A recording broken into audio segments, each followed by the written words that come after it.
They're simply going to bomb Fort McHenry into submission and then bring in troops to take the city of Baltimore. That's kind of the idea. But they got to get through Fort McHenry first. So these cannonballs fired from these British bombing vessels have a range of about 2 miles. Now your question might be, what does Fort McHenry have at their disposal? Well, they actually have 56 French naval guns that have a range of about 1.5 miles. So there are 56 French naval cannons in Fort McHenry, and they have a range of about 1.5 miles. Now, if you were the British vessels, where would you station yourself from Fort McHenry? 2 miles away. Just a little, maybe just a little less than 2 miles, because your cannonballs would reach, their cannonballs will not. Somebody says, well, how did they know that? Well, there's probably some surveillance. Yeah, right? They're getting some information. If they find out they have French cannons, they know probably the range of French cannons better than anybody, right? Well, the British ship that Francis Scott Key is aboard just happens to be the first one in the front of the battle, right up in the front. So Key's going to have kind of a front row seat during this conflict for Fort McHenry. Francis Scott Key is going to have a front row seat.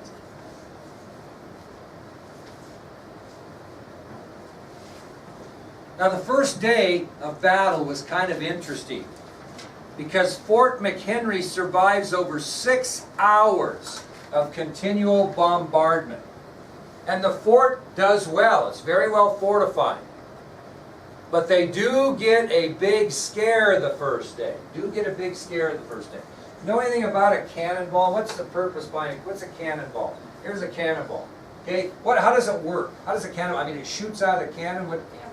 Well, it damages, but does it explode? Yeah. Well, sure it does. And there's a fuse in there. Each one has a fuse that's lit. Okay, so they light the fuse and fire off this cannonball. Now, definitely it does damage when it hits, but the idea is it hits and then blows up because it's full of gunpowder, right? That's how they work. Yeah. Yep. Well, anyway, what happens on this first day, as a cannonball lands in Fort McHenry, right on the fort's powder magazine, where they stored all of their gunpowder. And it hits. And guess what happens, Wyatt? It doesn't go off, it's a dud. Okay? There were 30,000 pounds of gunpowder stored in barrels in that powder magazine at Fort McHenry. 30,000 pounds. And the cannonball hits and rolls right in front of George Armistead. And can you imagine what he's thinking? And it fails to, the fuse fails to ignite the cannonball. A successful explosion in that area would have meant instant destruction of the entire fort, without question, probably resulting in the loss of what? The city of Baltimore, no question. So, Commander Armistead, who witnessed the cannonball strike the powder magazine, figures out, boy, we got a problem here, so he orders his men to move all those barrels of black powder under the fort's rear walls, where they would be safer. Okay? They need the powder, but they can't have them in the middle of the fort with that type of a situation. So Commander Armistead, who witnesses the cannonball strike the powder magazine, orders his men to move the barrels of black powder under the fort's rear walls. Now, if you're the British and you've bombed them for 6 hours to no avail, what's your next move? You get frustrated, what are you going to do? You're going to move your ships closer, okay, because you're not getting enough bang for your buck. Well, when they move the ships closer, now the British ships are in range of the cannons from Fort McHenry. And the British know that, but they're going to take that chance because they're not getting anything done from the 2-mile range, correct? Well, as a result, 2 of the British bombing ships are hit and destroyed, the Devastation and the Volcano. So 2 of those 5 British ships, once they get in range of the American cannons, or the French cannons that the Americans own, all of a sudden 2 of the 5 ships are hit and destroyed, the Devastation and the volcano. So what do the British do after they lose 2 of their ships? Move back. They move back to the 2-mile barrier. Okay? So, in frustration for lack of damage, British Commander Ross orders the bombing ships to move closer to Fort McHenry. Now the British ships are in range of the cannon fire from Fort McHenry, and as a result, 2 of the British bombing vessels are hit and destroyed, the Devastation and the Volcano, and the British are forced to retreat back to the 2-mile barrier. Okay, now, once they get back out of American range, the British decide to double fire at Fort McHenry. They're going to double fire. You know what that means? No, that's a good guess. They're shooting cannonballs and Congreve rockets. That's double firing. So double fire was the launching of both cannonballs and Congreve rockets at Fort McHenry.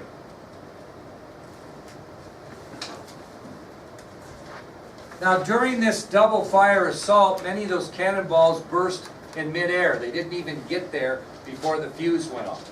Okay, they burst in midair. And these Congreve rockets just lit the sky up. Okay, because some of this battle was done during the dark and it just lit the sky up. These Congreve rockets. And who's a witness to all this in the first ship? Francis Scott Key. And you know what he's seen? He's seen the rockets' red glare and the bombs bursting in air. Okay? So as these double fire cannonballs burst in midair and these Congreve rockets light up the sky, Francis Scott Key is a witness to all this, and he watches the rockets' red glare and bombs bursting in air. Now Fort McHenry endures this double firing for another 19 hours. 19 more hours, this time of double firing off of those British vessels. And Francis Scott Key fully expects that when he wakes up the next morning that he's going to see a British flag flying atop Fort McHenry. He doesn't understand how in the world Fort McHenry can live up to this siege of cannonballs and Congreve rockets for 19 hours. He fully expects to wake up the next morning, or when the sun came up the next morning anyway, to see a British flag flying over the top of Fort McHenry. Well, you take the 6 hours they started with and the 19 hours later, after 25 hours of bombardment, Francis Scott Key witnesses not the British flag flying over Fort McHenry, but the American flag still flying proudly over that rampart. You know what a rampart is? Anybody know what a rampart is? Rampart's red glare, bombs bursting in air. What's a rampart?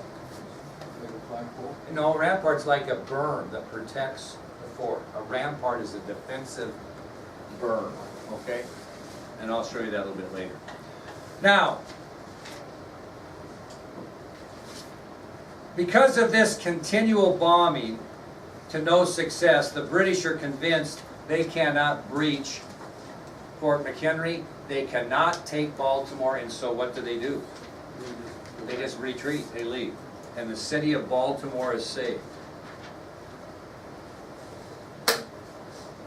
So, on board the retreating British warship, Francis Scott Key simply writes down everything in his mind that he has witnessed during this 25 hours of bombardment. He just takes notes, and he writes everything in his mind that he had witnessed. He is freed by the British along with his client, and he retires to a hotel room in Baltimore. So, as they're retreating out before they're released, he's writing down every single thing he can write down on what he saw during that 25 hours of bombardment. And he's freed by the British along with his client, and he retires to a hotel room in Baltimore. And when he's in his hotel room, he starts to put those thoughts together that he wrote down. And he begins to put all this thing down, and it turns out that he actually writes a poem out of all of his thoughts and notes. So in his hotel room, Francis Scott Key begins to put his earlier thoughts that he wrote down into order, and he eventually writes a poem. And the results of his thoughts and remembrances and this poem, because of the events at Fort McHenry, result in what we know today as the American Star-Spangled Banner. And it eventually becomes our national anthem. You know what year it was that became our national anthem? Anyone want to take a shot at that? Now this happened in 18 when? 14. So when did it become our national anthem?